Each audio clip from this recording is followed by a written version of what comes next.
It is February 21st, 2018. I'm Glenn Rubenstein. This is the Wrestling Inc. podcast. Going to talk SmackDown Live today, a little bit of mixed match challenge. And with me as always, Mr. Raj Giri. And Raj, we've got a guest coming along in a few minutes. Yeah, hopefully Justin Barrasso of Sports Illustrated is supposed to be joining us. So yeah, he should be on here shortly. Cool, man. I feel like there's a lot to talk about, but it's not all exactly positive given where we're at right now with SmackDown Live. I'm very curious to know what our fans think. You know, if anything, if this can't be a critique and just a love fest for what's going on, I like to feel that this podcast can be a support group for fans of SmackDown Live that don't understand why we're now in this codependent, abusive relationship with the show that we once loved. Yeah, it's funny because I just feel like SmackDown Live has been on a downturn for a while now. For really a year.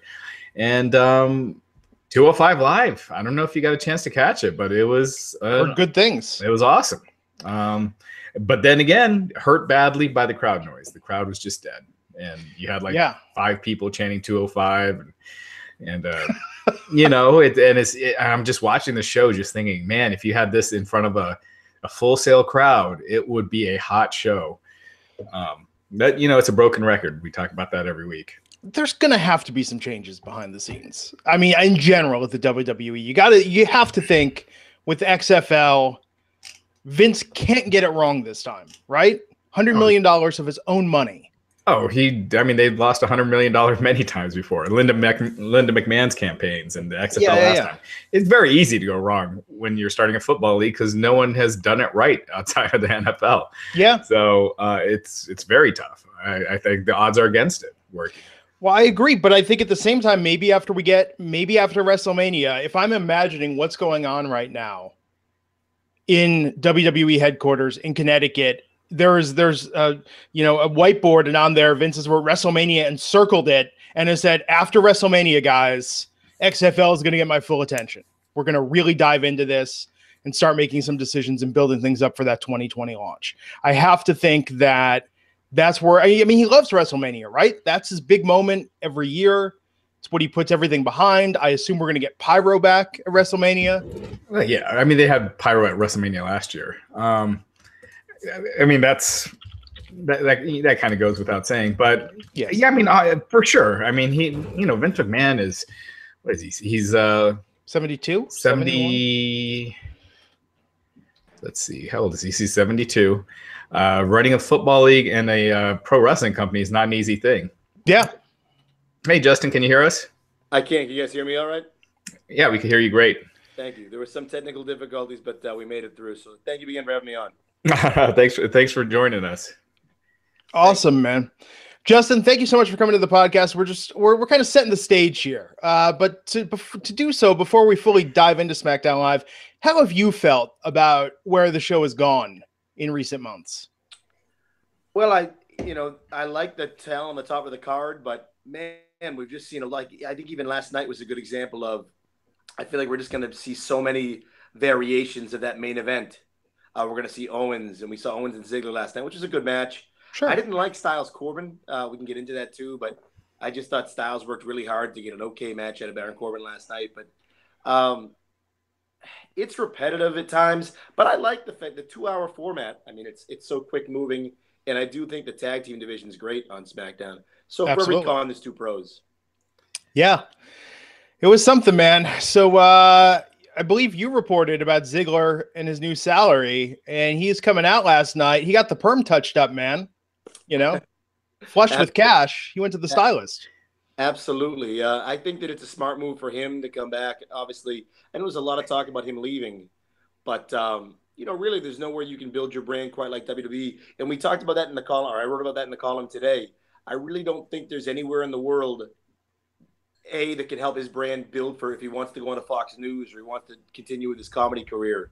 And I think WWE realizes, even though they don't always use him the best way, how valuable he'd be on the open market. So you think that was it? It was more because your report last week, it was 2 years, $1.5 million per year. So it was more that he doesn't go to, say, New Japan or an ROH as opposed to keeping him. I think it was a combination. They're going to use him, right? I think the problem is, if I asked you this question, I want a sincere answer. Who's a better wrestler, Dolph Ziggler or Kenny Omega? Actually, better question. Who would you rather watch tonight? Kenny Omega. But I would too, 100%. But I think the reason is, it's like when I wrote the top 10 this year, which was so much fun, and people had different varying opinions. WWE schedule is a killer. Not so much that you work so much. We see you too often. I mean, if you see, and you guys watch so much content, but if you see Kenny Omega 20 times this year, sure, that's a lot. You're going to see Dolph Ziggler 20 times in 2 months. So it's really hard to. So I think, to answer your question, to go a roundabout way to do it, I think that part of it is they know how valuable this guy is for them. And part of it is, they know how valuable he'd be away from them too.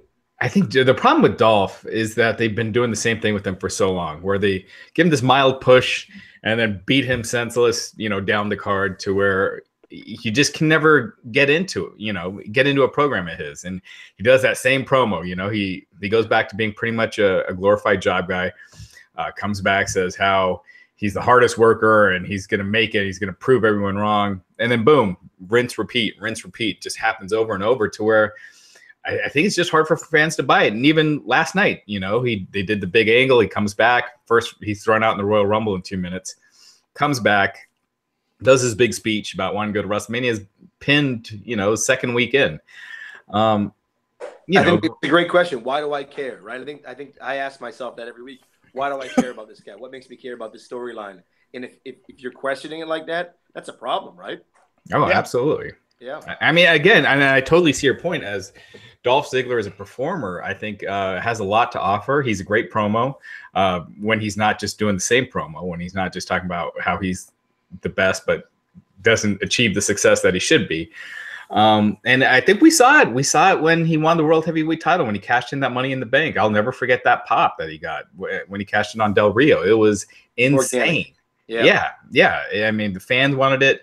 It was awesome. It seemed like the star-making performance. Then he got that concussion, and he was just, in this dizzying whirlwind of mediocrity since then. And it's not, a lot of it, again, it's not his fault. And it's so how he's been booked. Interesting to compare him to Cody Rhodes, because, I mean, they had nothing for Cody, right? Like Stardust. Oh my gosh.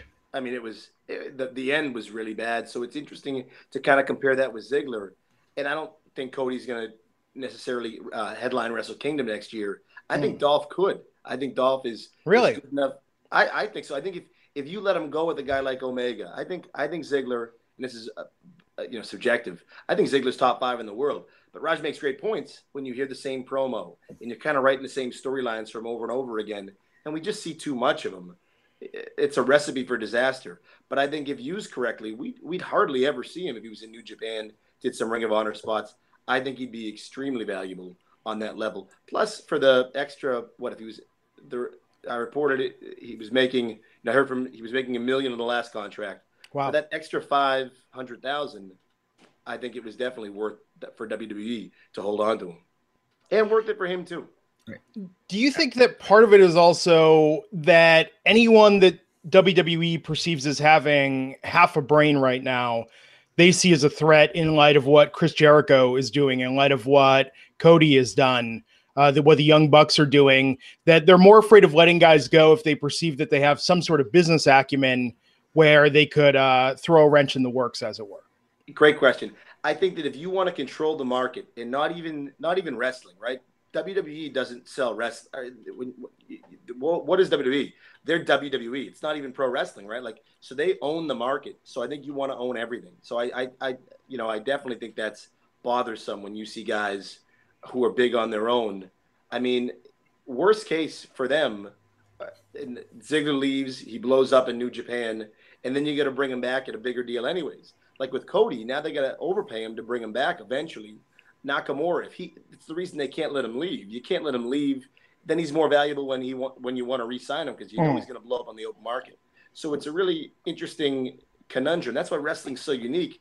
Even like the UFC, one thing they did really well is they never say the words MMA. The UFC is the UFC. I kind of see a lot of similarities, a lot of parallels with WWE. You don't hear about pro wrestling. You hear about sports entertainment and the WWE brand. Yeah, they don't even have a word really for what the wrestlers are. You know, they're superstars, sports entertain. Yeah, superstars that are sports entertaining in the ring. Right. You don't hear pro wrestlers. It's, they haven't found a right term. And it's like, until you find a term that people can say, like, that's a wrestler. It's because superstar, no one wants to say that. Right. And then no one wants to say what are they doing in the ring? They're having a match, but what kind of match? And there's no word for it really right now with them. And the women we know the women aren't divas anymore. Right. So what are they? Right. They're women's professional wrestlers, but you'd never hear that term. Yeah, it's women superstars, I guess. Yeah, the female superstars. Right. It's and even that, it's it's problematic right now, and that's why I gotta wonder internally what the thought is right now. I mean, look, the brand split when it happened in 2016, going live on the USA Network, you could tell as a company, so much priority there. Vince, very hands-on. This almost perfect integration of some of the NXT talent coming up, some of the NXT creative coming up, doing these two shows. And then it became about how can we make this company as profitable as possible. Now, you could say that in part had to do in driving the stock price up because Vince knew he was going to cash out all those shares to have his XFL money. But what era are we in now? So I see that, Vince is invested in wanting to get through WrestleMania. Obviously, after that, the XFL deadlines are looming on his horizon. What have you heard about sort of the company's modus operandi going forward, where they're at, what the thought is about, the product as it stands? I think everything turns to 2019, right? Everything is the TV deal. TV reality. Right. It's so interesting that, Vince has this, and I'm sure I know you guys covered it. Vince has this conference call about the XFL, and we're announcing a league with no teams, with no franchises, with no stadium deals, I get the fact there's no TV deal because they did that last time and NBC, was interested and they bit. But can you guys imagine announcing a football league with no teams? It's just it's a trailer. Yeah. It's a logo and a trailer and a Twitter account right now. Right. It's so I think that everything, and to me, the XFL, why is it 2020? It's because the TV deal's in 2019, so it's all leverage. Whether or not the league actually happens, somebody might want to run it, somebody might not. But I think that if you get the WWE TV rights, programming rights, you get first right of refusal on the XFL, and you can do with that what you choose. I think that is the priority, right? I mean, I don't believe McMahon's are selling. I think that everybody's got a price for sure. I don't think people will meet it there, but I don't know. Maybe if it's a UFC type price, maybe they would. But I think everything is TV deal, TV deal, TV deal. What can they get for that deal in 2019? That's the direction they're headed. Yeah, and we'll get more into Triple H's role. Did you get to watch 205 Live last night, Justin? I did. Okay, so after we talk about SmackDown, we'll talk about 205 Live and Triple H and his role and kind of the changes we see on 205 Live and if that would work on the main roster and kind of go from there. Yeah. Did you get a little worried as a 205 Live? I guess they're 205 Live stars. Kind of a cursed division these past couple months. Rich Swann gets fired on his birthday. The Amore thing was bad. Definitely a lot to overcome. Yeah, and the Enzo it's a blessing and a curse, man. He was he wasn't great in the ring. He changed kind of what the division was about, but at least the fans were awake for it. Definitely. And now you're having these great matches. I mean, I love that match last night between Mustafa Ali and Jack Gallagher. And you could hear a pin drop during most of that match. I mean, it was just silence. It's funny you say that. I was thinking the same thing last night, and it kind of bothered me because these guys are busting their tails to make this match work, and it's a really good match. And like, would that be better on Facebook Live or the Facebook instead of mixed match? I don't know, but it would give, because there's no real storyline continuity with the mixed match challenge. I wonder, like, for the cruiserweights, because they do such a great job, would it have been better exposure for them? I don't know. Would it have mattered? I'm just speculating. Yeah. I think. I think that we'll get to it. So last night, SmackDown Live opens. What was the exact opening last night? Why am I blanking on this? It was Renee Young, who interviewing AJ. Renee Young, who's so much better as an interviewer than anyone in the company. She's got so much poise out there. No, you don't have that awkwardness that the other interviewers have. Yeah, and it was one of those 5-way interruptions. last night, where everyone came out, their music hit, interrupted the last guy. Except for Sammy didn't come out. Yeah, that's right, Sammy. They saved that. They saved that for backstage, right? Yeah. And then during the match, the distraction. Man, you'd think wrestlers by now would just know, don't take your eyes off the ring. Bad things will happen. And they should know to ad lib, because the stuff that AJ had written for him was just God. That's why I blanked it out. Just the whole thing about the boil on Kevin's back, and the crowd just groaned. I mean, if you heard when AJ delivered the punchline, and I love AJ, and man, it takes a lot for the crowd to turn against him. And they didn't really turn against him. They just groaned when he delivered that line. It's like, man, they cannot write for this guy. Yeah, it's always been bad. And that's the guy, right? I mean, like, Jesus, with Roman, the crowd wants to throw crap at him, but at least Roman can get through a promo and do the best job possible with what they've written for him. With AJ, I just feel like this has always been a problem, whether heel or face. It just never quite connected for me. Less is more for me too, right? Even like the Asuka promo the other night. Like, sometimes the less these people talk, the better. Especially big stars.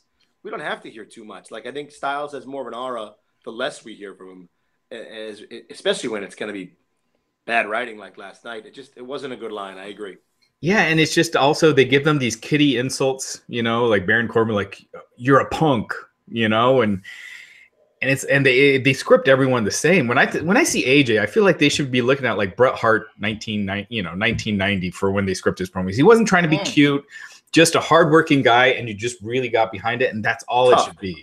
Blue collar, and that's something that a 10-year-old can relate to. I know that we're in the minority here as adult, covering WWE and enjoying it, but that's something that like a kid can relate to. This is a blue collar, hardworking guy. Like, it doesn't need to be Steve Austin with foul language. The Hart parallel is actually a really good one. Yeah, something more, man. For a second when he was saying that Kevin was looking good, I was going to call out that Kevin's like dropped a few pounds in recent months. I was going to be like, oh my God, they're going there. Because that would have been something, right? That would have been like really real between them. But to turn into that joke was just this title run with AJ has been bad. Natalie's been pointed out in our chat. It's just been a bad run. Just because he hasn't had that strong opponent. He hasn't had a strong feud. And he's just in this mix with Shane and Daniel Bryan as second fiddle and is WWE champion. I really hope after Fastlane they turn it up with Nakamura. It's been months. Yeah, get Styles to Nakamura as soon as possible. I couldn't agree more. Yeah. So the first match last night, Dolph Ziggler versus Kevin Owens. Yep. I like this. I like this match. I thought it was actually pretty good. It was just weird to start off with because what it said to me is we've got the Fatal 5-Way for Fastlane coming up in 3 weeks, and we are going to see every darn variation of this match and then some. It's a standard playbook, right? Yeah. But it's a standard playbook with these guys. I mean, like, Baron Corbin doesn't really belong in this picture from a talent point of view. Dolph Ziggler does, but they're not making us care about him. And we just saw Sammy, Kevin, and AJ. We've had that to death.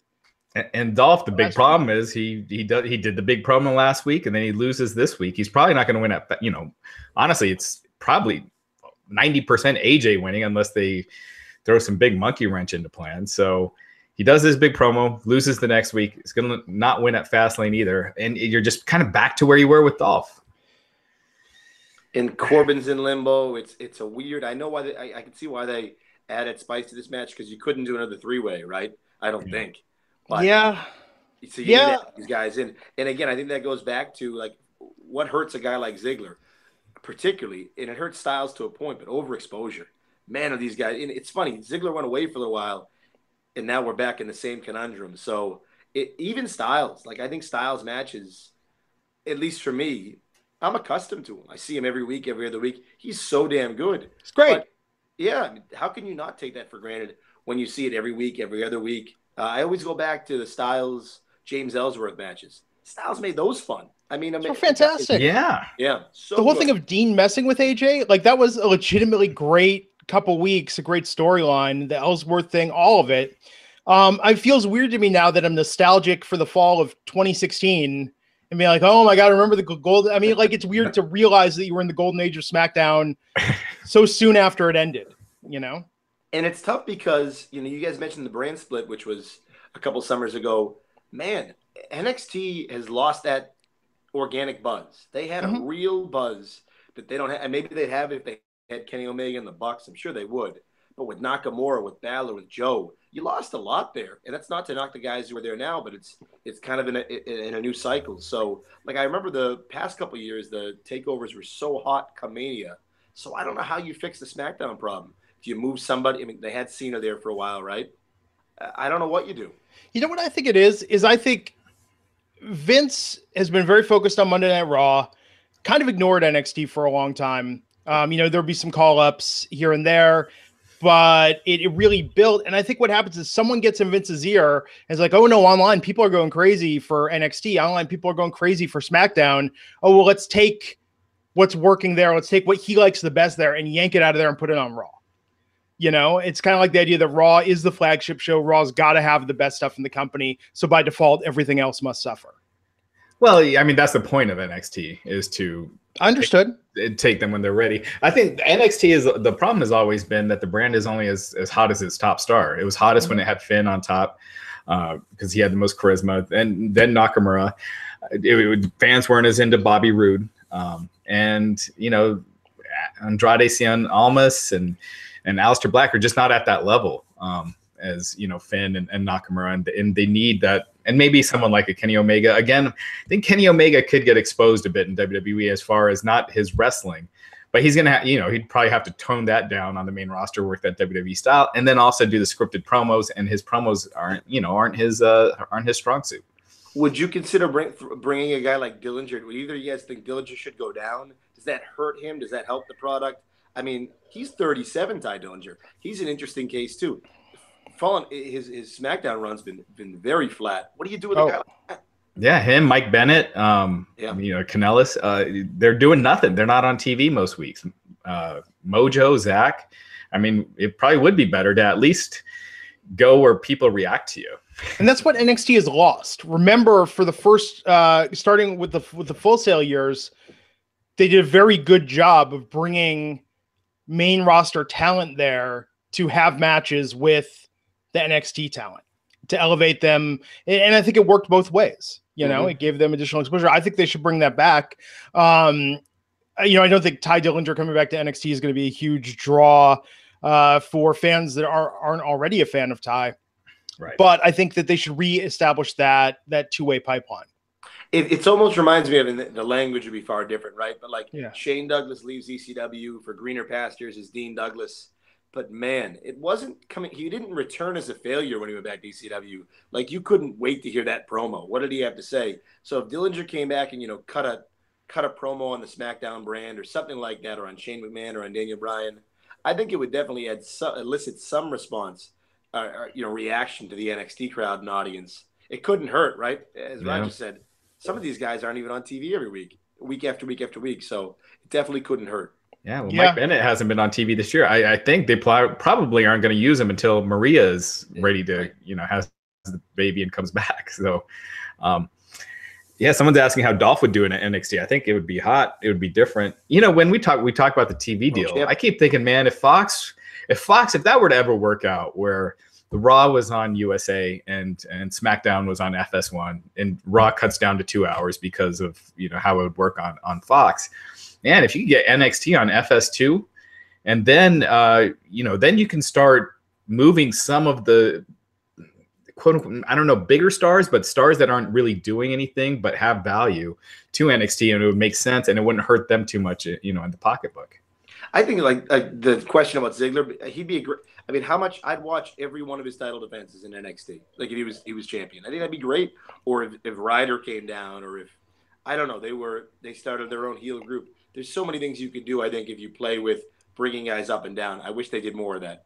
Yeah, you could have disgruntled main roster guys who are sick of these NXT guys taking their spots, so they're go down to NXT. I'm leaving the big brand, I'm going to NXT. Kind of what we saw in the '90s. If you can try to recreate it, leaving a WWE or a WCW and going to ECW, and the frustration's real. Like, I love Steve Austin. One of my favorite Steve Austin promos is that ladder promo, climbing the ladder with who's in the ring. It's a Mikey Whipwreck Sandman match. And he just goes off about how frustrated he is.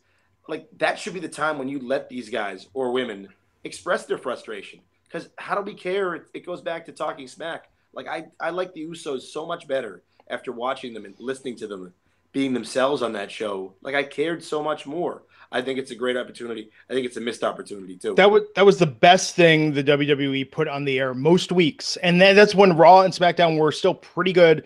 SmackDown was great, and Talking Smack was still somehow better because it was just the cherry on top of all of it.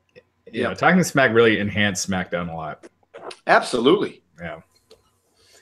Yeah. And you looked at Miz, who knows where he would be if I mean, he kind of had a lot of breakout moments with that. Well, we might get one final Talking Smack after Fastlane, if they still bother to do it after the last SmackDown only pay-per-view in 3 weeks. Though it's funny, I think we'll see a lot more. Like we saw JBL and the King; they were all right, but I mean that show was Renee and Daniel Bryan. Yeah. But, you know, right, exactly. Because Raw Talk wasn't the same when they would do the other guys. So you mentioned the Miz. Owens had some moments in that show too. Yeah. Oh yeah. Jesus, and Daniel Bryan last night, I guess we can talk about now his promo with Shane. He looked the despair in his eyes. I have only seen he's bored of the storyline. Refugees in third world countries and victims of human trafficking. I've only seen that look in those faces that I saw in Daniel Bryan's face last night. That was so sad. It was the bare minimum effort. He looked checked out. I think he's sick of this. I think he knows it's going nowhere.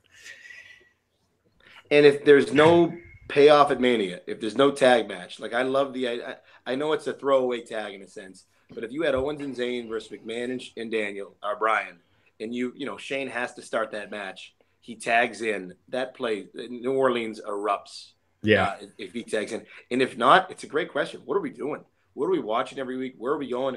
Do they split Owens and Zayn? Does that even make sense? Are they both heels out of it? Can you turn Owens' face? Man, if they don't have Bryan for a payoff, it's going to be pointless. Ugly. Yeah. Well, it is. I mean, does anyone care to see Owens with like Shane in his corner against Sammy with Daniel Bryan or vice versa? No. So yeah, it's completely pointless. And even you wrote last week about how Shane was one of the people considered to be Ronda Rousey's tag partner against Triple H and Steph. So that's completely no payoff to all, the last 7 months or whatever it's been. Right. And that's in the modern era, that's an eternity. 7 months. Yeah. I mean, I know back in the day it wasn't, but it's a storyline and it's a payoff, or it doesn't even pay off. But man, it is bad. I mean, if the ultimate payoff is just Shane firing Daniel Bryan, it's like, man, all that investment and that's just what it is. And that's it. Yeah. Yep. And but hey guys, we got a promo last night where Jinder Mahal revealed what Bobby Roode voted for in the Superstar Top 10 list. I was kind of hoping we'd just talk about the top 10 today. Oh, Jesus. This is, I mean, to say something in the WWE does storyline wise is stupid. I feel like a little cliche, but this is the stupidest thing they've done in quite some time. This angle. It's like they went into it with no idea of where to take it. They got all baby faces in this top 10. Like, so is it only baby faces making this list? Because you would think the heels would be voting for the heels, right? No, heels would vote for themselves. I think that's the joke, is that every heel filled it out with their name in every position. Sure, but they haven't done one thing with it as far as a booking decision on screen. Not a single thing. It's just it's to build a Jinder Mahal comedy, which actually that would have been the funnier payoff last night. Instead of showing the list with all the different names and Zack Ryder, it should have just been Bobby Roode in all 10. That would have been better. Yeah. Maybe they can bring it up again next week. Now that the New Day's the tag team, the number one contenders, they're above I can't believe we're talking about the top 10 list. They're above the Usos on the top 10 list. So maybe it comes up again next week. But I think that what that feud is missing, right? And maybe if I were 12 or you guys were the same, all kids, we'd have a different opinion. But and again, they have varied audiences of which they need to appeal to. But man, it just lacks any sense of reality. There's so much you can do with Randy Orton, and you're talking about a manufactured top 10 list. Man, is it frustrating. Yeah, where are they going with with New Day and Usos? I mean, well, I'm sure that they're probably going to go for a 4-way at Mania with New Day, Usos, Bludgeon Brothers, and you think it makes the card though? It probably pre-show is what I would guess. And then Orton, I don't know where does he win the U.S. title and go, or does Jinder take the fall? And then it's Orton against Rude at Mania. Even that seems like a pre-show match to me too. And I still think Dolph ends up back in the U.S. title picture. I don't know. You can't do all these multi-man matches. Yeah. I don't know. You're right. They do feel like pre-show matches. And Mania, the card itself is going to fill up pretty quick. So they've already kind of got 9 matches kind of, rumored or in the works or likely. You got the Cruiserweight finals. You got the, AJ and Nakamura, Undertaker and Cena, Brock and Roman, the Ronda Rousey match, the Asuka's 2 women's matches, right? Yeah, 2 women's matches. Yep. And I'm forgetting 2, but maybe and you're doing something with Shane. He's on the main card. Whatever Shane, he's there. Angle is somewhere involved. Yeah, it's the card doesn't have that many openings, so right. Yeah, even if it's 6 hours, it'll just be on the pre-show. Right. Yeah, and it looks like Orton versus Rude is what Shane said was final for the U.S. title of Fastlane. I'm assuming that gets put into a 3-way. Yeah, or else they'll make that into a 3-way. Why are they doing this? Can we just maybe agree? Like, if everyone on Twitter says, I will buy a piece of Jinder Mahal, Randy Orton, or Bobby Roode merchandise, just keep them off TV for 2 weeks and give that time to Rusev or more of the women or the Fashion Files, anything else. If you're Rusev last night and you're watching that, what are you thinking? TV because of this? Yeah. Yeah. So who is writing this? Is Ryan Ward?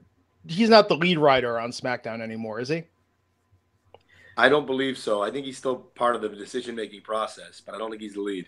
He hasn't been the lead in a while. Road Dogg's been the lead for at least maybe the whole time. Calling the shot in terms of calling shots, yeah. Yeah. Huh. What are the ratings now versus a year ago on SmackDown? The TV ratings. They're down a little. Not immensely though. Well, that's the thing. How much has been taken away from it? It's not. So. What's up? YouTube views are up too, for what that's worth. I think their digital marketing, they make so much off that too. Yeah, doesn't do much for the USA Network, but right, when their TV deals are the ones that are driving the company and not the YouTube deals, and it's smart to do it for YouTube, but you don't want to do it at the you don't want to make your show so mundane that people would rather go watch a 90-second clip on YouTube as opposed to sitting there and wanting to watch it live. Especially 2 hours. You're really working with an advantage. Like a 3-hour Raw, that's a tough show. That's just 3 hours of anything. 3 hours of pro baseball, 3 hours of anything. Yeah. But 2 hour SmackDown, when they do it well, it flies. Yeah, it goes fast. Well, and that's the thing. I think the answer in all of this isn't that, you want to stop watching SmackDown, because we support the talent. We like the talent. We have people we want to see more of. It's just the creative decisions that are frustrating. And I think as a fan, there's no way to, you see it on social media. You see people tweeting at Road Dogg so much now that Road Dogg goes through daily and announces he's blocking anyone that criticizes him. It's a hot button issue, but on social. Glenn, a key point here is what I loved about Raw was, and it could have failed and we would have criticized it, but I don't think we would have criticized the creativity or the chance they took. Like that gauntlet match. Now, I loved it. It was great. But say it was flat and failed. At least we could say, you know what? Hey, they tried something different for the first kind of 2 hours of Raw. They highlighted wrestling. They tried to do something different to highlight these guys. They tried to put Seth Rollins over. Maybe it didn't work. Now it did work, but compare that to if they did a gauntlet type match with those guys on SmackDown, man, it would have had to be better than what we saw last night. I just wish we usually see that. I wish we saw a little more creativity. And if they make mistakes, we're still going to watch next week. Let's try something different, though. Raw did it so well this week. It was refreshing. And it speaks to the environment they created after the brand split. That look, when they gave Jinder a push to start with, we all gave it a chance and we all liked it. We said, this is really different. This is what a turnaround story. And he's rough on the mic, but we're going to give it a chance. And then it just kept going and going and going and going and going and going and going. And yeah. Same finish every time. Yeah. Yeah. But I think SmackDown should know, and I think, Road Dogg or anyone in creative should know that if you're a SmackDown fan, you're in for the long haul, man. We've strapped into this. We're committing to this. Try and fail. We'll still support you, but don't keep doing the same thing again and again until we don't care. Because when you don't care, that's when it gets dicey. I agree. Yeah. And they're doing a good job. They're doing a good job, I think, of just rehashing this. So we had Charlotte Flair, Naomi, and Becky Lynch, Charlotte and Friends versus the Riot Squad last night. The creativity thing again, they do this every week, the multi-person women's match. Imagine if we saw Finn Balor in a 6-man tag every week. Like, I think people would be furious. But we see it with the women's. And I actually liked the 6-man last night. I thought that it was the way it needed to go. It was a good finish. They needed some kind of heat for the Riot Squad. But, yeah, I mean, if we – what are we going to see next week? We see Naomi and Ruby Riott. With the other two in the corners. Right. Yeah. So – I mean, there's a cool story that they could tell with this feud with Ruby Riott and Charlotte, as far as Charlotte wanting Ruby and Ruby, kind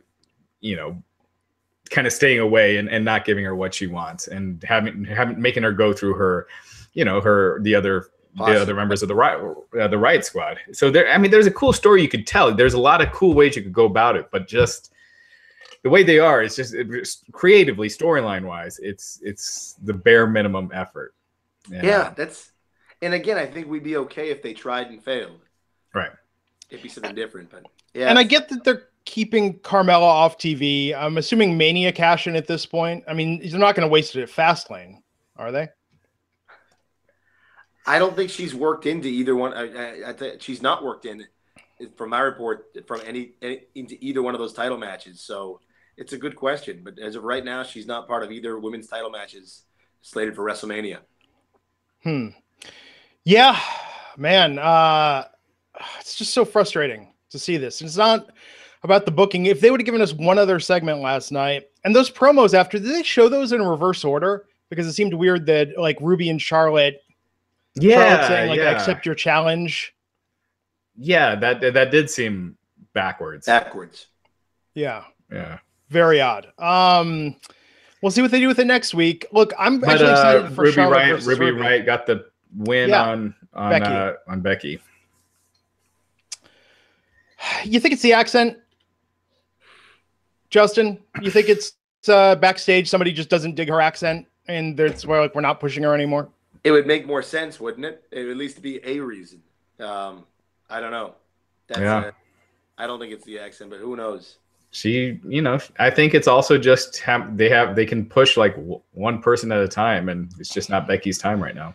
I'm also going to go with weird punitive theory because we've heard stories about them, blacklisting people or punishing people. Whatever undisclosed medical emergency she had when she was the champion that caused her to miss Backlash in the fall of 2016.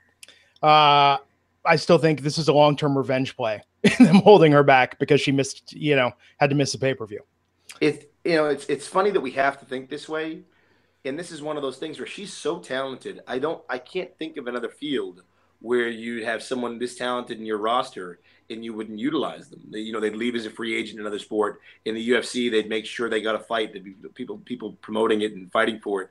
Man, I know, like Raj said, it's not her time right now to be champion, but you're telling me you can't do something with her? I mean, the most meaningful stuff she's done is what? The James Ellsworth beatdown when he got in.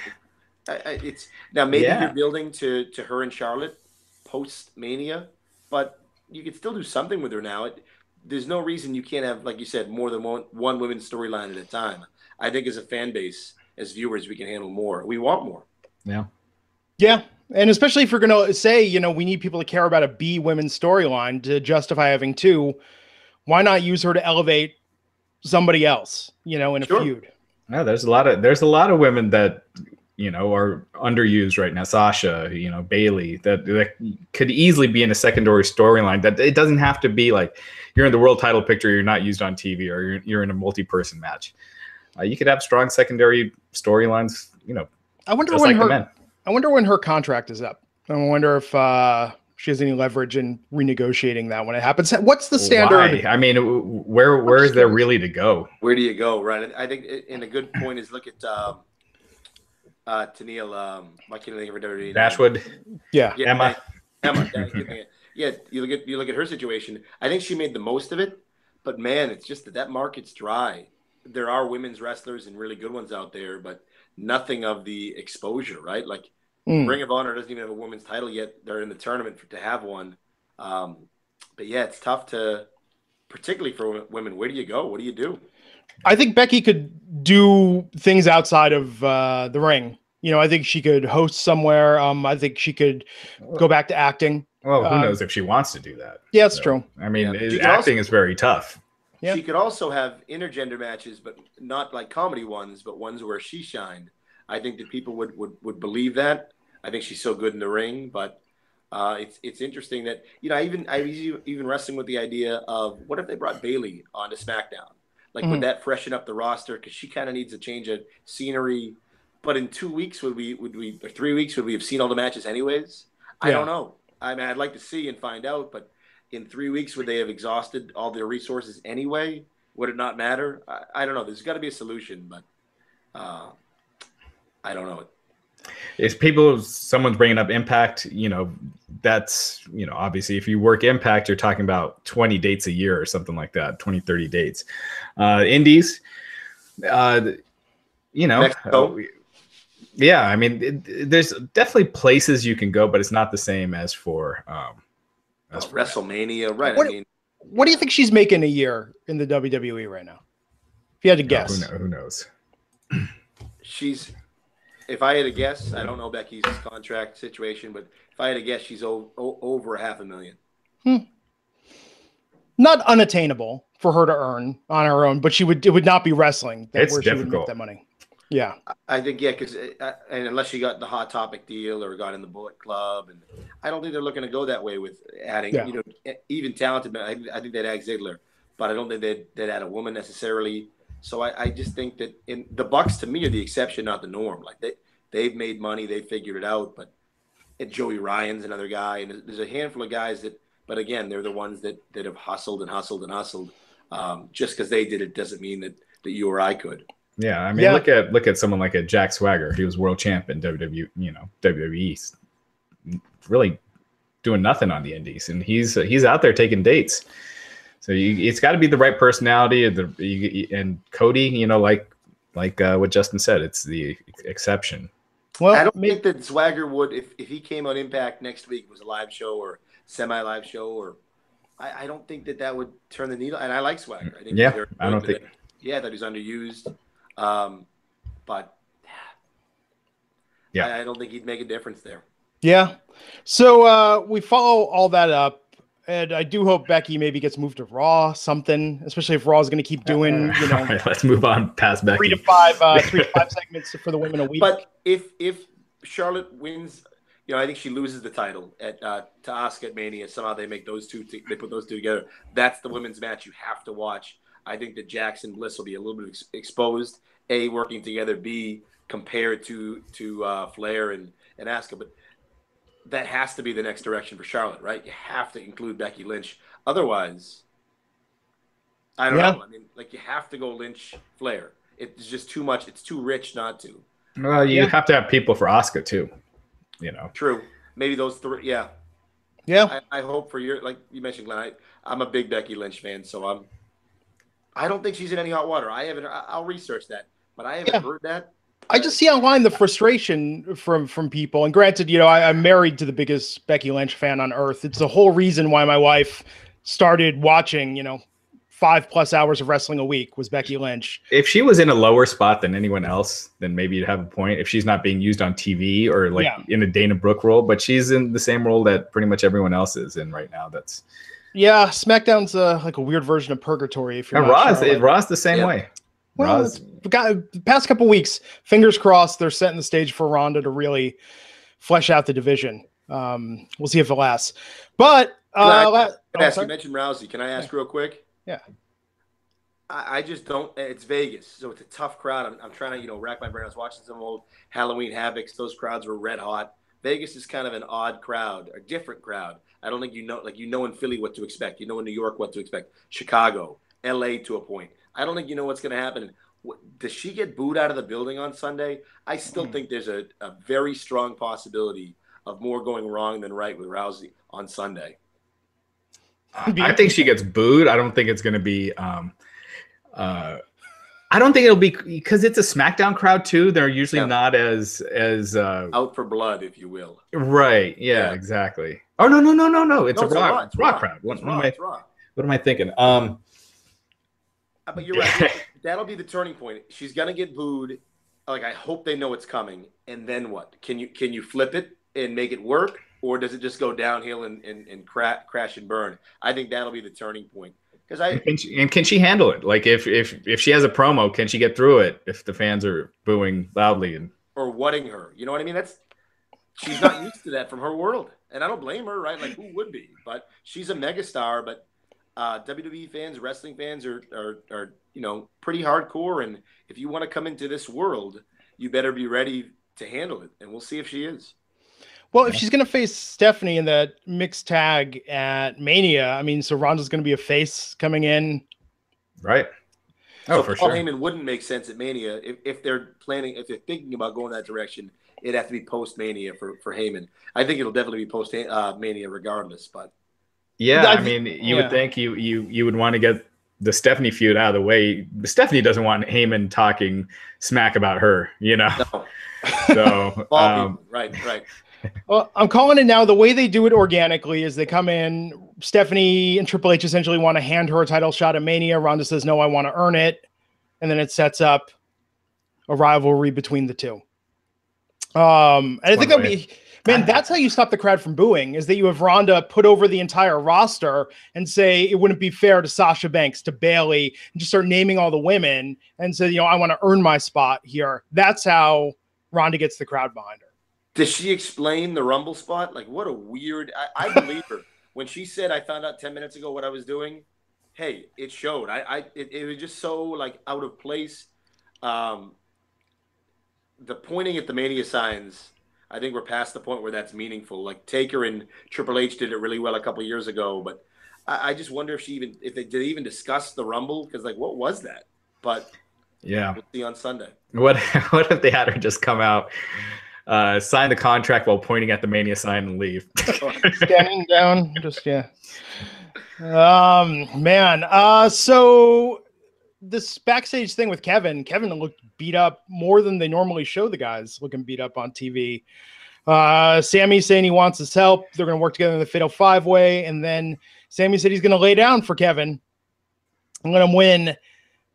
So that'll be a spot in the match, right? Where Sammy lays for him and then pulls him in a small package or something like that. Maybe. Hope so. I mean, it was a weird. I thought this was a weird promo, a weird segment. I don't know what they're doing with these two, but after Fastlane, it's only 3 weeks till Mania. So if they're breaking them up at Fastlane to build a Mania match between the two, and who's the babyface? Though I like the idea that Zayn lays down, somebody has to break. Corbin has to break it up. Zayn lays down, Styles has to break it up, and then that third time, like you said, Zayn pulls him in for the for the small package or something like that. So there's some kind of buzz. The thing about the WWE wrestlers, they're just so damn talented that like that match will work. I kind of wish that pay-per-view was like 2 weeks sooner so we could have 5 weeks with Nakamura Styles. What do we have? About 3 weeks of build. But yeah, I think hopefully next year, because now they're switching to one per month. But if WrestleMania is in April, I still hope they only have one between the Rumble and Mania. So I think trying to stack two in, it just feels like too much filler. Like they're trying to just get the minor stuff out of the way to get to the big stuff. And that's what Fastlane feels like. We got to get through this because we're committed, but then we'll start really pushing. Save for Mania. I agree. I 100% agree.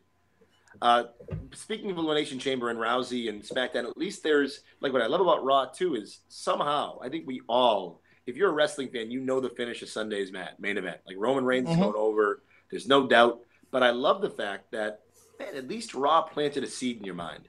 Maybe not. Now I think he still definitely wins. But I thought that, and I think we're all critical of Raw at times. That was really well done. Then you compare it to last night's SmackDown, and man, there was no contest this week in terms of creativity and execution. That Raw was above and beyond the A show this week. Yeah, I think it's been like that for a while almost. Yeah, just because the SmackDown has just been running in place for God, since the Shane Kevin Owens thing, since that week that Kevin Owens headbutted Vince and they got a little something, it's just been kind of a steady decline. Steady decline, steady just monotonous rehash again. Yeah. Again. So we'll see, man. New Day versus Shelton Benjamin and Chad Gable for the #1 contender spot in the tag team titles. Now, didn't they just beat him last week clean? Does that matter? Yeah. I mean, why would they have a #1 contender match when they just beat him last week? I can't remember if it was clean or not, so forgive me. But I don't think Kofi was in the match, though. Excuse me. I don't think Wood was in the match. Maybe they changed partners.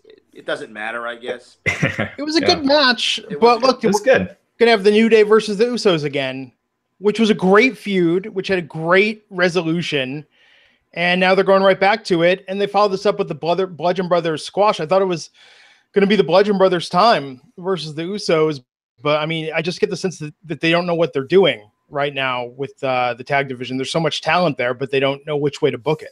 I think they're clearly going to Usos and Bludgeon Brothers.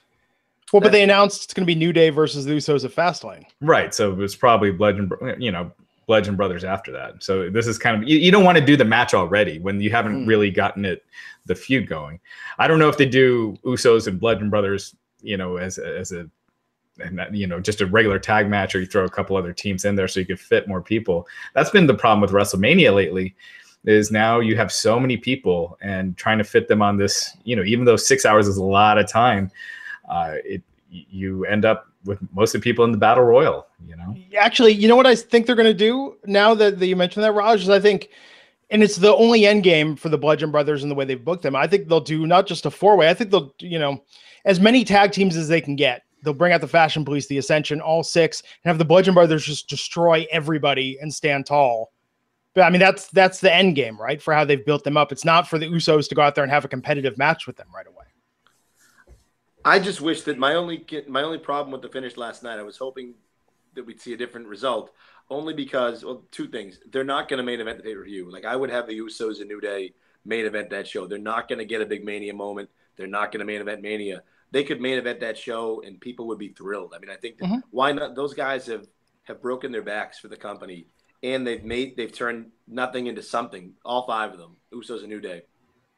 But I also wish that Gable and Benjamin went over last night, and that you could save. I don't mind multi-man matches. I think they serve a purpose. We see far too many of them now. If you want to have a tag team title match be meaningful at Mania, it's got to be 2-on-2, and it's to me the best 2 teams in WWE are the Usos and New Day. Why don't you put those guys together at Mania? That'd be a fun match. The crowd would love it. Give them 15, 20 minutes. That's a Mania, something we remember at WrestleMania. That gives us a moment to hold on to. But instead, it's going to be a mosh pit with 4 corners of guys, and I don't know. I just think you're missing out on such a great opportunity. I agree. I think arguably the Usos and New Day were the best thing on SmackDown last year. I think they had the best rivalry. I mean, and that's saying something, because you had AJ and Kevin Owens feuding for several months, but I just felt like that never clicked. And I think Usos and New Day clicked better than anyone thought they would. Even they're on the same level, and they're a tag team. I think that's harder to do as a tag team. More pieces involved, less reason to care, not highlighted as highly on the show. But they were right there with Roman and Braun for Feud of the Year. Absolutely. Yeah. They were, when they're on TV together, I want to watch. Yeah. Yeah. But, hey, the Bludgeon Brothers came out, squashed enhancement talent again. It's good. Yeah, it's what they should be doing. Serving the purpose, yeah. Yeah. Yeah. And then AJ Styles versus Baron Corbin. The match you've all been waiting to see again. I feel like we get killed anytime we criticize an AJ match. Well, let's reframe how we're criticizing the match. Styles did everything last night. Everything to make that match serviceable. That's not a knock on AJ. Last night was one of those nights, and I like Baron Corbin. I like watching him. His promos are okay, but I thought, man, how do you do something with this guy? Like, you can call him Kevin Nash, but he's not Kevin Nash. I don't know. I thought last night was like, I left SmackDown disappointed, because if AJ Styles is going to give you that much and that's the result, man, that's not good. That's not good for business. Yeah, I got bored during this match, and that's hard. That's hard for me during an AJ match, because it's always so good. But it was nothing. Yeah. It's a bad way to end the show. Yeah, I mean, I think Ziggler and Kevin Owens would have been a much stronger way to end the show. That was a much better but match. at the same time, I hate when you put the WWE champion earlier in the show. Right. But I think you can do it right if you highlighted it in the middle. There's a way to do it, right? Like I go back to the Raw after Austin wins the belt in '98, and he didn't close that next Raw. He gets arrested and thrown out of the building. They end with DX. To me, you can't do it too soon with the world champion. But if you highlight him in the middle, I think you can. I'm the same way though. Like I don't like when the champion comes out first. Little things like that. Yeah, Joe, for sure. But I think if you really highlight it in the middle, just to make sure you're highlighting a tag division or the women's division at the end, I think it still works. It's a fine line though. You're right. Yeah. And then after the mixed match challenge, Bobby Roode, Charlotte Flair versus Nia Jax and Apollo. Yeah, it was fun. You know, it ended the way I thought it was going to end with Roode and Charlotte winning. Yeah, Roode pinning Apollo.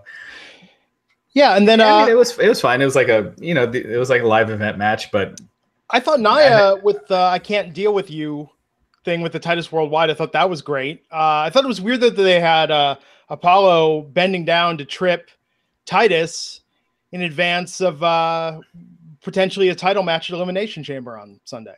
There's no continuity with the mixed match challenge with the rest of what they're doing. I wonder if Facebook cares about that, but the problem is too, if you're putting on legit content, I think if you're the USA Network, you'd be upset. Why are we investing so much resources into your product when you're putting it on Facebook?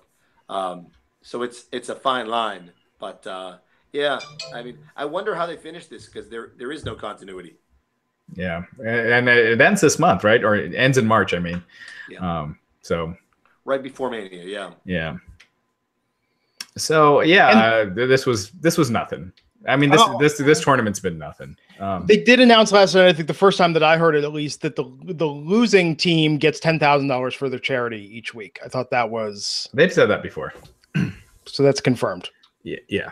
So even though I really hope they're really giving $100,000 to all the charities. I think that's weird to script one charity to get $100,000 and the rest to get 10. It's so odd. Yeah, that was the first thing when they announced the charities. It's like, well, only one in theory is going to win. Yeah, I don't know, unless they had a story behind it. But yeah. I mean, they're getting something, but still, it's just got to ring wrong to be like, wow, we're doing this thing, and we're going to donate 10,000 to you, but the rest, the $100,000 goes to ours. Goes to Connor's Cure. Just but even to say the winning team chooses, in that case, it's like, well, you didn't have all these possibilities. I would have preferred it that way. It's like, let them pick, let them cut a promo why they chose that charity, and then you don't have this whole list of because it's all scripted. It's a strange way to handle it for sure. Yeah. And the charity part, no one cares about either. Why not just make a mixed title, a mixed tag title, and then down the road, you got to defend it later, and when we do this again, you got to defend it, and just something where even if the title's gone after the tournament's over, at least you had a reason to kind of really care. Yeah. Great point. And it's funny that they haven't done vignettes for all the charities. I mean, they had Becky and Sammy for UNICEF. They've had a couple that highlighted them, but this whole thing just seems very, I think, thrown together. It's run out of time. I mean, I feel like last night it peaked with like 77,000 live viewers. The week before was 72. The average viewership is 2 minutes. So that means people that do watch 20 minutes, that's 10, what is that? That's 19 other people that need to watch for a minute to get to that 2 minute average. I think they're looking at cumulative views for that would be my perspective. They're not, it's nice to have the flashy numbers per week, but I think that when they look at that, it's going to be the overall, number cumulatively. That's my take from the Facebook experiment. Yeah, but the problem with cumulative is that so many of those views mean nothing. When you're on Facebook, videos are popping up and they're playing without sound, and so that's why we need text over everything.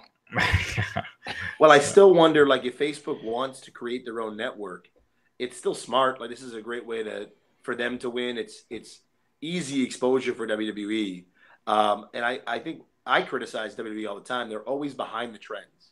Always behind the trends. You think of Tout, you think of different social media experiments. Like, remember how they got on Twitter social media after the Punk thing. It just didn't work. It was so forced. They're kind of ahead of the curve here with Facebook. Whatever they're planning, I think it's smart to, they're on the cutting edge with this experiment. Yeah. Yeah. And then 205 Live. You guys said it was a good one last night? So it started off, fine. Buddy Murphy made his debut. Showed a lot of potential. Yeah, I did. My biggest complaint was those shorts he was wearing. Those looked awful. But he looked good. And so I thought that, that was a good match. And then we had Mustafa Ali against Jack Gallagher. And I thought that was really, really good. If that match was on Raw, would the crowd, and I get, having been to live shows and you're watching the mixed match challenge, so I get the fact that it's late, right? So it's not that those fans weren't disrespectful per se. It was, it's a long night. It's an audience that has a lot of kids too, and you're pushing 11 o'clock. So I get it. But if that match was on Raw on Monday and they gave them the 16, 18 minutes, does that elicit a pop? If that opens Raw on Monday, does that elicit a pop from the crowd? I don't know. It was such a good match. I'd hope. But I wonder if they opened that match on Raw, what the response would have been. Yeah, I just think the fans are so programmed now to not care. And they haven't even showcased the cruiserweights on Raw in a while since Triple H kind of took it over, which might be a good thing because I think the Raw crowds almost kind of make it look like a dead division. But yeah, having it after SmackDown just seems like it's just a death nail because you had, like I said, Buddy Murphy and Arya Daivari was good. It wasn't great, but it was good. And then this match with Ali and Gallagher, the one thing.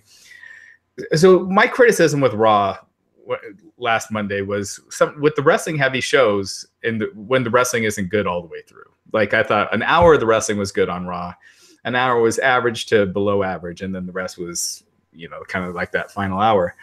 And the problem is even when you have good matches on Raw, they have that same formula. So you kind of know when it's coming, what's going to happen, when the comeback starts. This match was so different from what you see on Raw and SmackDown. It really did tell a different story that you're not used to seeing. And so it was just so different. I really liked it. It reminded me of like a new, a match in NXT or something where they don't have the same shackles. I wonder if I still think you're not you, but I think that the company is underestimating wrestling fans. If you started the show an hour earlier, the fans are fresh. Maybe it would be a sign of defeat or resignation. But if you started the 205 show before SmackDown, cut it to 40 minutes, did what you had to do, make sure SmackDown starts on time. But man, I think the crowd's hot. Wrestling fans are nothing if not devoted, right? I think that you'd get a lot more out of that crowd before. You could still air it afterward, but I think they're better off. And the crowd would probably be thin, but you're only showing around the ring anyways. You're not showing them up top, the nosebleeds. I don't know. I hope, like you said, Triple H makes an impact there. They change things because the product is really good. So what will that mean long term? Yeah, and I agree. Either opening it or do a separate taping with NXT, because I think this crowd at Full Sail. I mean, this show at Full Sail would have been a huge hit. I think it would have been hot, but in this crowd, you could hear individual chants. You know what they do? I mean, they probably would never do this for insurance reasons, but what they do before or after, let the fans that are there come down and stand around the ring. Oh no, you can't. But the look of that would be incredible if you had like a passionate crowd of people surround, because that's all that matters is what you see on TV. Maybe you could do it at Full Sail though, like ideas like that. If you had but why don't we have one-offs? Why don't we have like little King of the Ring type tournaments like they had in the 80s for the main roster? It wasn't the only roster back then, but why don't we do different things with that roster to say, hey, these guys are really good. You should care about them. Like, we can't just throw on 205 Live on Tuesdays at 10 and be like, or 10:20 and be like, this matters. Like, give us reasons.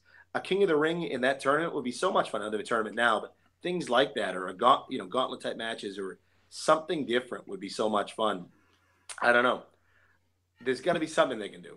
Yeah. Well, and I like what they're doing the last few weeks. I like that they're doing the weigh-ins and things like that, and trying to give it a different feel and a less comedic feel. They're not doing the campy comedy that they're doing, that they had been doing. And so, it's a big improvement. The crowd noise is a big factor, though, because a crowd can make such a huge difference. Oh, night and day.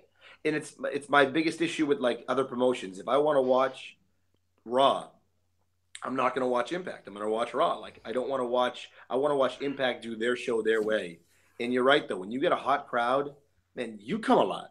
Like as a viewer on your couch. So, and that's something you cannot fake, you cannot force, you cannot pay people to do. It's there, it's not. So yeah. And I think if you move the show that hour earlier, you'd get a hotter crowd. Yeah. And they did a dark match before SmackDown. They did Rusev Day, Rusev and Aiden versus the Usos rather before SmackDown went on the air. Couldn't make the cut for the live show for that one. You think they're trying to kill the whole Rusev thing? It's one of those things where WWE is so fascinating when they get thrown a curveball. Like they didn't expect this. I thought the Rusev match on SmackDown would be a double turn. That would have made sense. Yeah. There's no plans for that, clearly. Like, I don't know. It's a good problem to have, but it'll be interesting to watch. I know they deny this. Do they cool guys down? Well, let's watch how they treat the Rusev thing. You've got a guy whose popularity is surging. What do you do with him? Keeping him off TV to me seems backwards. But if you want to continue to draw interest in the guy, I guess it makes sense. I don't know. He's one of the more – I just don't even see a spot for him at Mania. To me, he's in the Andre the Giant Battle Royal. If he wins it, maybe you can turn something into it. But it doesn't seem there's anything concrete for Rusev. All I'm saying is it's 2018. I bought a calendar, a paper calendar in the year 2018, and they sold out of the first run. They had to order more, selling like crazy. When's the last time you bought a calendar? Maybe 1989. Yeah, we buy some for our daughters, but that's about it. I just think I think they almost don't they want Rusev back as the heel, and they don't really want the Rusev Day chance. I mean, they have him lose when he's on, or he's not looking especially dominant or anything. They're not doing the things you would do when you push a hot act. And that character evolved from that, foreign heel who peaked at Mania against John Cena, for sure. Mm-hmm. Went through some ebbs and flows, went through some bad booking, went through some kind of dry storylines. And here he is, reinventing himself, re-evolving. Like, if you're WWE, what more could you want out of a talent? This is it.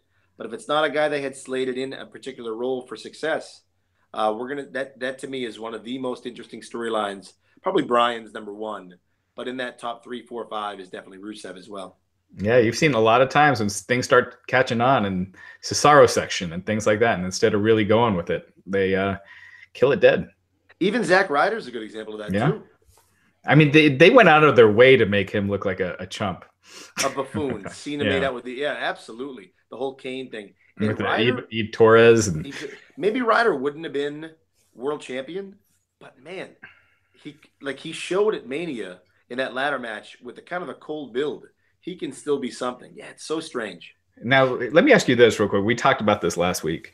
But do you think that fans are into Rusev himself, or is it just the Rusev Day thing and they find it fun and cute? And so they're into that and not necessarily the person. And WWE sees that, and they don't want just, the fluffy chants that don't really mean anything, as opposed to when a fan is really behind a wrestler. That's a great question, because I think that obviously they definitely thought that, and they rewrote history, but that they thought the Fandango chants were the yes chants, right? They thought it was the same. It was the chant, not the guy. With Fandango, it was, and it's not a knock on him because he's still working and he's had a okay career with the main roster. But Daniel Bryan, it was the guy. Right. Rusev, in my opinion, we know him well enough. We've seen him work with Lana, the marriage, the SummerSlam thing with Ziggler. Like, he's been through so many ups and downs, and he showed so much personality. I thought there was a great moment in that feud with when Ziggler was with Lana, and he would make out with Summer Rae, and he would open his eyes at Lana as he made out with. Like, he's so funny. I think the crowd, it's genuine. It's not the fact that Rusev Day is fun or funny, even though it's both. But man, people love Rusev. Like, I don't know why you've got a hot act. It's to me, it's Linsanity in the NBA. You don't bench a guy when he's scoring 20 points and dishing out 13 assists. You run with him. You run with him. You run with him. You run with him. You run with him till you can't run with him anymore. I just don't get why they wouldn't have done that or aren't doing that with Rusev. And that interview with ESPN. That interview with ESPN that just dropped talks about working a fast food job, aspiring to be a wrestler, just such a babyface way they could turn this story. Although I worry his tweet last night, his photo with Lana that he posted, in case you missed us the past 2 weeks on SmackDown Live, here we are. Your chants are duly noted, duly in quotes in all caps, mocking what Shane said a couple weeks ago when the fans were chanting for him. I mean, he has to feel like he's being held back, right? Well, how often do you get that where the crowd is like going crazy for you regardless? And now I don't think it's fully Rusev yet. I think it could be because he does have that charisma. We've talked about this for years, that he's really funny and as a character, he could really get over. And I think this would be the launching pad for that, where you could start really showing his personality. So it's got to be frustrating when you got something that's catching on, the fans are into it, and you're not being used. So you're not given that opportunity to go out and do something with it. You can only go so far on Twitter and social media. This is what you've worked for, like to get this response. And you know, how many guys actually get it, right? Very few. Yeah. He's got it, and now you have nothing for him. He reminds me for years, and with the breakup too on camera, I just see so much of, and they're very different. They sound different, they look different, they work different. But man, he reminds me of Randy Savage, and it's charisma. He's got so much charisma. He could have I wish they broke him and Lana up in a traumatic thing or something where like you have a big get together. I know it's different now because we know they're married, but I don't know. There's so many things to do with him, and with a dry product on SmackDown, maybe the writers, maybe the Road Dogg, maybe Vince doesn't want to hear. Michael Hayes doesn't want to hear the fact that the show is weak up top. And is that an indictment on Styles? I don't think so. It's the storyline around him. But you've got Rusev. You get one of the hottest acts in the world. Run with it. So, yeah, definitely another source of frustration on SmackDown. Yep. The list grows. Some people, real quick, let's take one question here. People are asking about Samoa Joe. Obviously, wasn't on the WrestleMania card last year. And really, he's being booked after WrestleMania. I don't know. It looks like if he's not back, by Monday, with so few spots open at WrestleMania, will he find his way onto the card? Samoa Joe in 2018, unfortunately, is Finn Balor in 2017. A guy who's healthy, ready to work Mania, but they don't have a story for him. And the company's probably better off. We're not as viewers, but the company's probably better off having him not on that Raw the night after Mania and having another big moment. But yeah, it's too bad because it looked like they had really big plans. It's too bad the timing's inopportune. It's really too bad because that 2 years in a row he hasn't he hasn't had been on a WrestleMania card yet. So it's not that he's a kid either. He's not 29. So. Right. Yeah. And the injuries are piling up. So we'll see.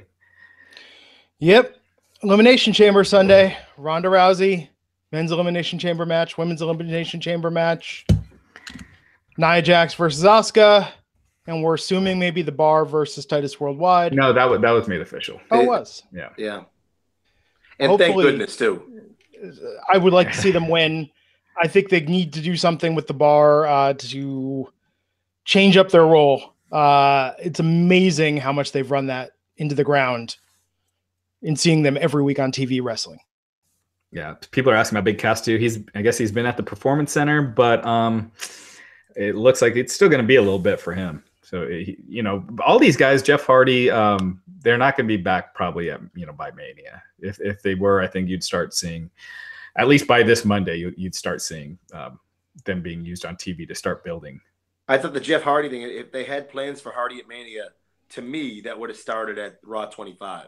Like you had a great opportunity to, in a non-contact spot, to do something with him. But I think that we touched on this, 30 minutes ago, that Mania card, man, it's full pretty much, right? I mean, there's just no spots. So I think for those guys who are on the IR, it's going to be very hard to convince anyone otherwise. I don't even think they have a spot for Rusev right now. So it's tough that you want to bring back. And I love Samoa Joe and Jeff Hardy. Maybe you put them in the Andre Battle Royal, but they're more likely to be on Raw the next night. What if you did? I know people talked about this last year, but what if you made Mania 2 nights? They probably should, the way it's trending, right? Yeah, because you'd have bigger matches by not having all these multi-person matches, and you could easily fill 2 nights, two 4-hour events. And you could have like double main events in the sense that like the women could close out Saturday, the men could close out Sunday, a tag team could do this. You'd have so much more flexibility. Yeah. Yeah, it's something to consider. I'm sure they're discussing it. Yeah, but who gets bumped to Thursday, Hall of Fame or Takeover? That doesn't matter. It's going to sell out regardless. I think the thing. Yeah. Well, they do Takeover. Yeah, I guess it doesn't really matter. Well, the thing that I think they're realizing more and more now that they're doing SmackDown in the same city as well is that this has become like Comic-Con. I mean, it's beyond like Coachella, a 2-day festival. I mean, my wife and I are talking if it's in New York next year, which it looks like it's going to be, why not go for a week and you go for all the associated stuff, all the other promotions, you go for Access, you go Hall of Fame, NXT, stay through Tuesday to go SmackDown. So yeah, I think doing Mania over 2 days, not an issue at this point for the hardcore fans, but I don't think they're going to sell out another 100,000 seat venue, splitting it up over 2 nights. You'd have to probably do where you could buy both nights and it's only a little more expensive than the individual tickets, Yeah. And you could do something like if you did it in New York, I mean, you have extra venues, right? Like you have the Barclays. They're, I'm sure, chomping at the bit to get back at MSG. There's got to be, like, that'd be a cool, the Saturday MSG Mania would be, things like that you could have fun with. So. And just for fun, let's wrangle all the Smarks in the Manhattan Center at $500 a head. Maybe charge 6 or 7 though while you're at it. Give them a couple matches. Yeah. Oh man. Throw Taker at him. Is Taker coming back? Is that happening for Mania? We're gonna find out Monday, right? I think it's pretty obvious. He's been training. He's coming back. Yeah. And I honestly know people are criticizing it. I can't wait. Like, to me, if he can only work 2 matches, 3, I guess, Reigns, Cena, or Styles, and you're going to give him Cena, that's a great match. Like, John Cena will make that work. I think it means too much to John. John has too much respect for Taker. I can't wait. I think it's going to be, and Taker's got something to prove. I like the moment against Roman. The match had a lot left to desire. So I'm excited for that match. I hope that I can't wait for the build. I can't wait for the actual execution of it. I guarantee you, too, that the day of the event and after, on the website, everywhere, that match is going to have the most interest of anything on the show. And that includes Styles and Nakamura. I don't think Styles and Nakamura, as far as interest goes, it will probably be 3 or 4 overall. I think the hardcore wrestling fans, that's probably number 1. Not to say I'm not glad it's there, because Mania should be a dinner table with many options, like a buffet. That should definitely be a dish. So I'm thrilled they're finally going to get their moment together. And what they do with it, they do with it. But I agree. What are we talking about on Monday morning? Probably Cena Taker. Yeah. So I mean, that's the reason. Elimination Chamber. Looking forward to that on Sunday, but really looking forward for Monday. And being full on in WrestleMania season with Raw, I feel like they've held back in favor of Elimination Chamber. So. Yeah. Should be good. Yeah. All right. Well. Yeah. Justin, anything you want to plug before we wrap it up here? The Week in Wrestling posted today. We opened with an interview with Cesaro where he does talk about, it was a little bit tricky on the phone with him, but he did finally talk about, because he wanted to focus on his tag team success with Sheamus. And I respect that. But I think that it'd be disingenuous for me as a reporter and a writer. People want to see Cesaro. There's a large section of fans who want to see Cesaro as world champion. So he did, and he opened up and he said, you know what? I wouldn't want to be doing, I shouldn't be in this business if I didn't want to be WWE champion. And he touched on that to him, it'll be more meaningful because, man, like he's finally, if and when he gets that moment, he knows he's worked for it and it didn't come easy. There's a fun little spot in that interview where he talks about how he does the sharpshooter like Tyson Kidd and Owen Hart and not like Brett and Natty. There's, you try to give something for everybody in the column. Hacksaw Jim Duggan's in there. Jerry Thornton from Barstool Sports breaks down the unlikelihood of Rob Gronkowski leaving the Patriots, going to WWE. There's more on Dolph Ziggler. There's a little bit on Jeff Jarrett. And we touch on Joey Ryan buying a $500,000 house in Los Angeles with his wife. And they're 2 independent wrestlers. So So good for them for doing it, through indie wrestling. And that just was released today. That's SI.com. Justin Barrasso, The Week in Wrestling. Anybody who reads, thank you very much for giving your time. And to me, the internet's the Wild West. You can read anything about anything anytime you want. So if you're checking it out, I appreciate it. I check it out every week, man. It's great stuff. Yeah, we just need to get to the bottom now of what's Ryan Ward's role, who's actually running SmackDown, and the question, Justin. Road Dogg is running SmackDown. Yeah, I know. Creatively, while I love to Road Dogg is your statement, but Justin, you know what? I haven't seen covered anywhere. We've asked other guests sure. on this podcast, aside from Stephanie McMahon, are there any female writers on the creative staff? Great question. I will do my best. If not next week, you might have to give me 2, because it's funny how information trickles down in WWE. That's actually a fascinating question. I will make it a point to research and have a note in the next week or 2 on that for you. Yeah. I just want them to walk their own talk, man. They make it seem like they've done more for female equality than any other company with this women's evolution, and really want to see them follow through on that promise. And I don't believe that they champion the company is 60-40, the breakdown ratio, male to female. Man, I can't. And I've been a fan for 30 years. I've never gone to a WWE show ever, and been like, wow, it's 60-40. It's 80-20. If you said 75-25, I might believe that. But it's a male dominated business for sure. I will ask that question to a multitude of people. A fascinating question. Thank you. Fantastic, man. Raj, what should people look for on Wrestling Inc? So right after this, for people on the audio podcast, it's my interview with Molly Holly that I did with her recently. She talks about getting into business.